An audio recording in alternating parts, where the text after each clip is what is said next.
आप देख रहे हैं एडी न्यूज लाइव में आपका स्वागत है। सीएम नीतीश कुमार ने चुनावी सभा को संबोधित किया और एनडीए उम्मीदवार चिराग पासवान के लिए वोट मांगा। खबर वैशाली से है, जहां हाजीपुर लोकसभा क्षेत्र की देसरी में सीएम नीतीश कुमार ने चुनावी सभा को संबोधित किया और एनडीए उम्मीदवार चिराग पासवान के लिए वोट मांगा।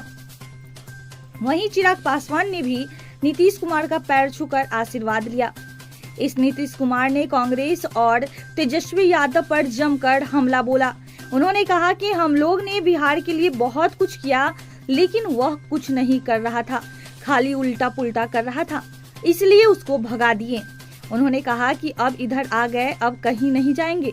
उन्होंने लोगों से चिराग पासवान को जिताने की अपील करते हुए कहा कि वैशाली में हमारा पुराना रिश्ता है और आप लोग रामविलास पासवान को जिताते रहे हैं। अब चिराग पासवान को भारी वोट से जिताइए, यह युवा से बहुत काम करेंगे।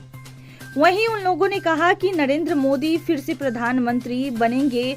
बता दें कि हाजीपुर लोकसभा क्षेत्र की देसरी प्रखंड स्थित जफराबाद में चुनावी सभा आयोजित थी, जिसमें नीतीश कुमार के साथ साथ चिराग पासवान मौजूद थे।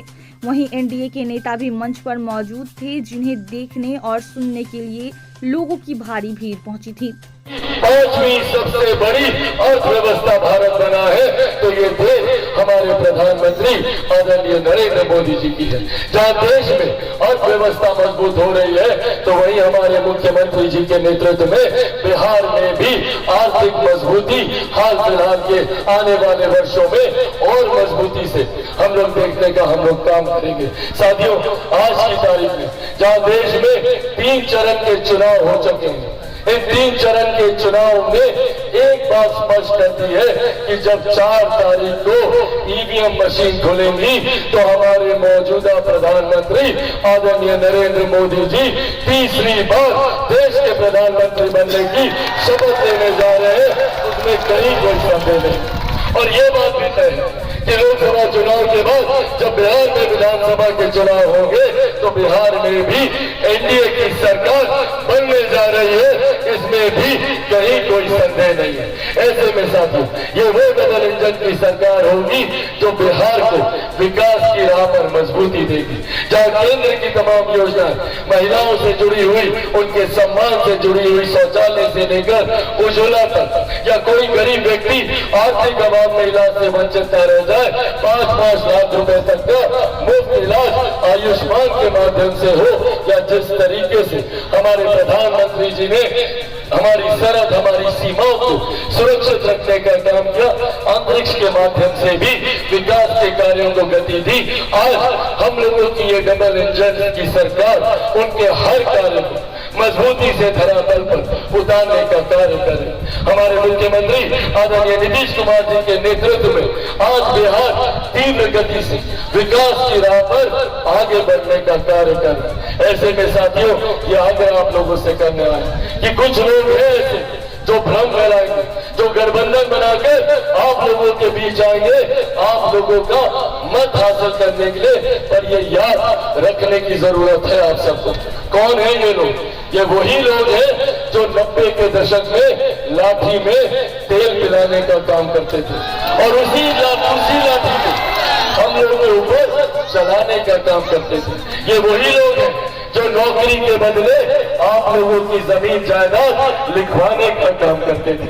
ये वही लोग हैं जो सुनियोजित तरीके से आप लोगों की जमीन जायदाद हड़पने की सोच रख रहे हैं। इनहेरिटेंस टैक्स के माध्यम से विरासत में टैक्स लगाने की सोच कांग्रेस और राष्ट्रीय जनता दल के लोग रखते हैं। क्या है ये विरासत पर टैक्स?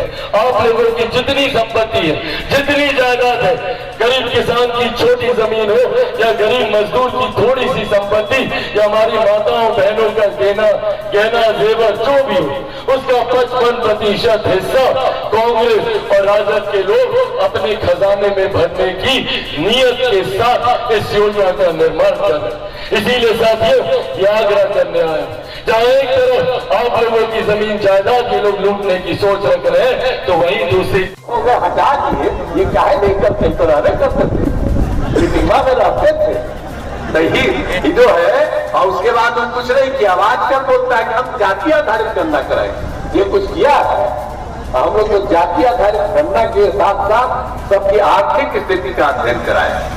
तो एक एक तरह से सारा बात, तो हर तरह से हम लोग जो काम कर रहे हैं। और वैशाली जिला से हम लोग का संबंध है जी, वैशाली जिला से ऐसा जो पूरा है, हर तरह से काम किया है। इंजीनियरिंग कॉलेज, पॉलिटेक्निक स्थान सब, अब बहुआ में मेडिकल कॉलेज अस्पताल की स्थापना की गई। 500 करोड़ रुपए की लागत से इसके भवनों का निर्माण कराया जा रहा। इस साल के अंत तक ये पूरा भी हो जाएगा। एक एक तरह से चिकित्सा संस्थानों का स्थान सब कुछ किया जा रहा है। आवासीय विद्यालय और छात्रावास का निर्माण एक एक तरह से किया जा रहा है। पथ एवं पुल का निर्माण किया जा रहा है।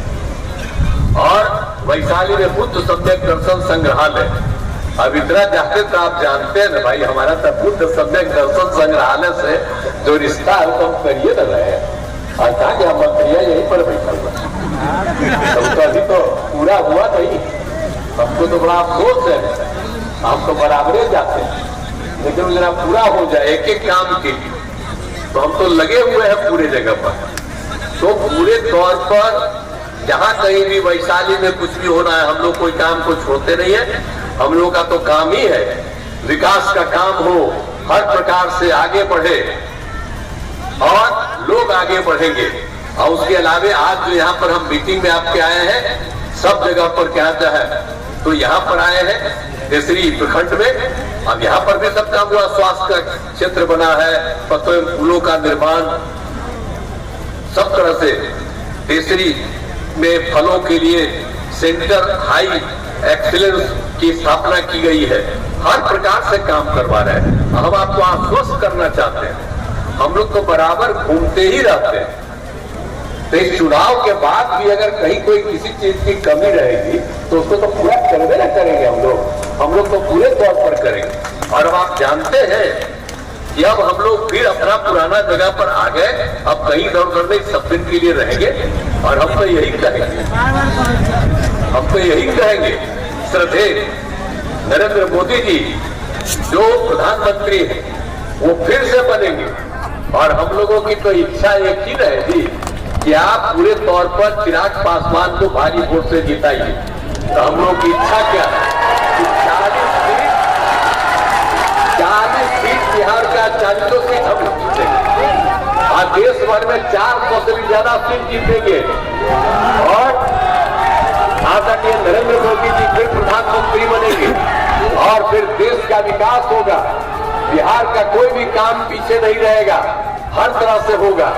इसीलिए हम लोग तो यही कहने आए हैं कि भाई रामविलास जी को दीजिए, रामविलास जी के पुत्र को आप दीजिए, चिराग पासवान जी को। आज जब इतना जाते देते ही थे रामविलास पासवान जी को, यही पर है लेकिन अब तो इनको दीजिए।